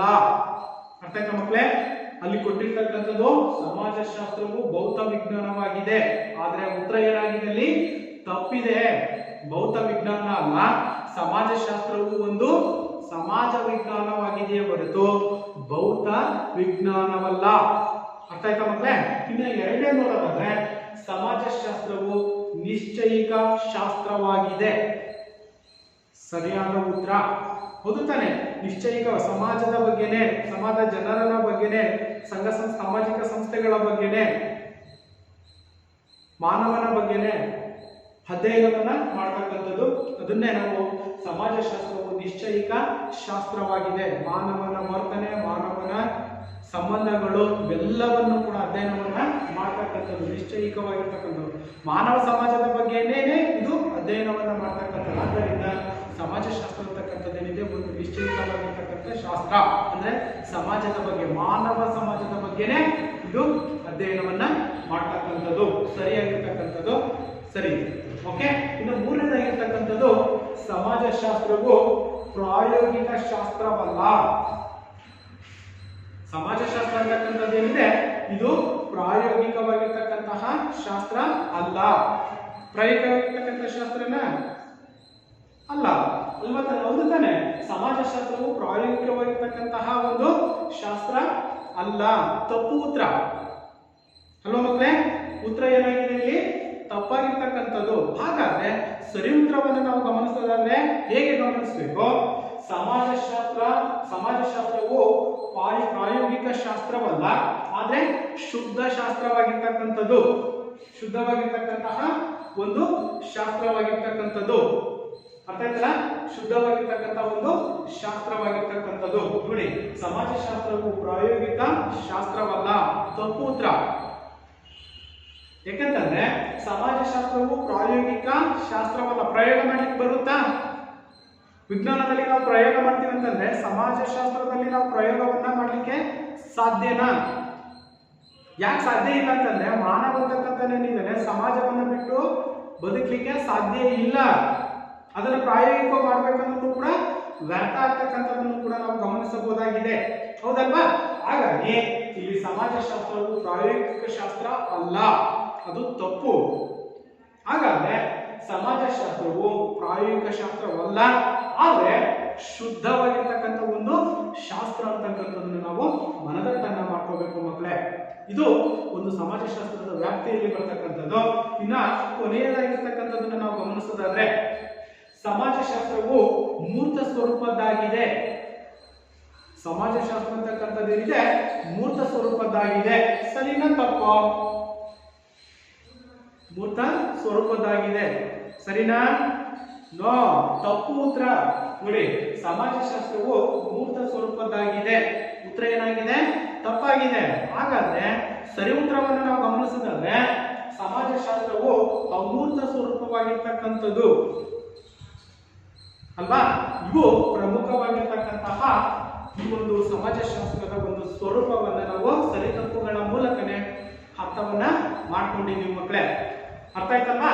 ಇಷ್ಟು ಪ್ರಮುಖವಾಗಿರ್ತಕ್ಕಂತಹ ಸಮಾಜಶಾಸ್ತ್ರ ಪರಿಚಯದ ಈ ಒಂದು ತರಗತಿಯ ಪ್ರಮುಖವಾಗಿರ್ತಕ್ಕಂತಹ ಅಂಶಗಳನ್ನು ನಾವು ಗಮನಿಸಿದ್ವಿ. ಏನೇನಪ್ಪ ಅಂತಂದ್ರೆ ಮಾನವ ಸಂಘಜೀವಿ ಮತ್ತು ಸಮಾಜ ಜೀವಿ ಇರ್ತಕ್ಕಂಥದ್ದನ್ನು ಕೂಡ ನಾವು ಅಧ್ಯಯನವನ್ನ ಮಾಡಿದ್ವಿ. ಹಾಗೇನೆ ಸಮಾಜಶಾಸ್ತ್ರದ ಅರ್ಥ ಏನು ಅನ್ನೋದನ್ನು ಕೂಡ ನಾವು ಅಧ್ಯಯನವನ್ನ ಮಾಡಿದ್ದೀವಿ. ಹಾಗೇನೆ ಸಮಾಜಶಾಸ್ತ್ರದ ಪ್ರಮುಖ ವ್ಯಾಖ್ಯೆಗಳು ಏನು, ಪ್ರಮುಖವಾಗಿರ್ತಕ್ಕಂತಹ ಮೂವರು ಸಮಾಜಶಾಸ್ತ್ರಜ್ಞರು ಏನಿದ್ದಾರೆ, ಯಾರ್ಯಾರು? ಆಗಸ್ಟ್ ಕಾಂಟೆ, ಎಮಿಲಿ ಡರ್ಕಿಮ್ ಮತ್ತು ಮ್ಯಾಕ್ಸ್ ವೆಬರ್. ಇವರು ತಮ್ಮ ವ್ಯಾಖ್ಯೆಗಳನ್ನ ನೀಡಿರ್ತಕ್ಕಂಥದ್ದು. ಇನ್ನ ಸಮಾಜಶಾಸ್ತ್ರದ ಉಗಮ ಅಂತಕ್ಕಂಥದ್ದು ಹೇಗಾಯ್ತು ಅನ್ನೋದನ್ನು ಕೂಡ ನಾವು ಗಮನಿಸಿದ್ದೀವಿ. ಹಾಗೆಯೇ ಇನ್ನ ಸಮಾಜಶಾಸ್ತ್ರದ ವ್ಯಾಪ್ತಿ, ಸ್ಕೋಪ್ ಆಫ್ ಸೋಷಿಯಾಲಜಿ, ಸಮಾಜಶಾಸ್ತ್ರದ ಒಂದು ವ್ಯಾಪ್ತಿ ಅಂತಕ್ಕಂಥದ್ದು ಕೂಡ ಎಲ್ಲಿಯವರೆಗೆ ಹಬ್ಬಿತು ಅಂತಕ್ಕಂಥದ್ದನ್ನು ಕೂಡ ನಾವು ಗಮನಿಸಬಹುದು. ಹಾಗೇನೆ ಸಮಾಜಶಾಸ್ತ್ರದ ಒಂದು ಸ್ವರೂಪವನ್ನು ನಾವು ಸರಿತಪ್ಪುಗಳ ಮೂಲಕ ತಿಳ್ಕೊಂಡಿದ್ದೀವಿ ಮಕ್ಕಳೇ. ಅರ್ಥ ಆಯ್ತಲ್ವಾ? ಇಷ್ಟು ಸಮಾಜಶಾಸ್ತ್ರದ ಪರಿಚಯದಲ್ಲಿ ಬರ್ತಕ್ಕಂತಹ ಪ್ರಮುಖ ಅಂಶಗಳು. ಹಾಗಾದ್ರೆ ಮಕ್ಕಳೇ, ನಾಳಿನ ಒಂದು ಮನೆಗೆಲಸಕ್ಕೆ ಸಂಬಂಧಪಟ್ಟಿರ್ತಕ್ಕಂಥ ಒಂದು ಕೆಲವೊಂದು ಪ್ರಶ್ನೆಗಳನ್ನು ನೀವು ಬರ್ಕೋಬೇಕು.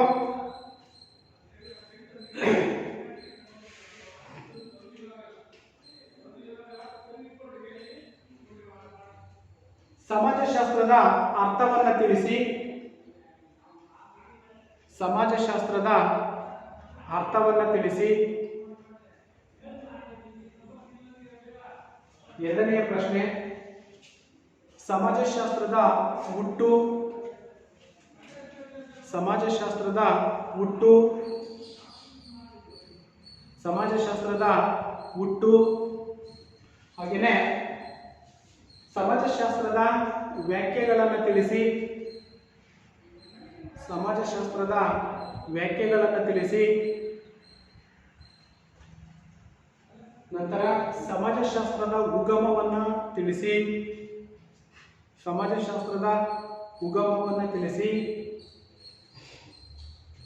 ಇನ್ನ ಕೊನೆಯದಾಗಿರ್ತಕ್ಕಂಥ ಪ್ರಶ್ನೆ ಮಕ್ಕಳೇ, ಸಮಾಜಶಾಸ್ತ್ರದ ವ್ಯಾಪ್ತಿಯನ್ನ ತಿಳಿಸಿ. ಇಷ್ಟು ನಾಳಿನ ಮನೆಗೆಲಸಕ್ಕೆ ಸಂಬಂಧಪಟ್ಟಿರ್ತಕ್ಕಂಥ ಪ್ರಶ್ನೆಗಳು. ಅರ್ಥ ಆಗಿದೆ ಅಂತ ತಿಳ್ಕೊಂಡಿದ್ದೀನಿ ಮಕ್ಕಳೇ. ಅರ್ಥ ಆಗಿದೆ ಅಲ್ವಾ? S, very good. ಎಸ್, ಧನ್ಯವಾದಗಳು.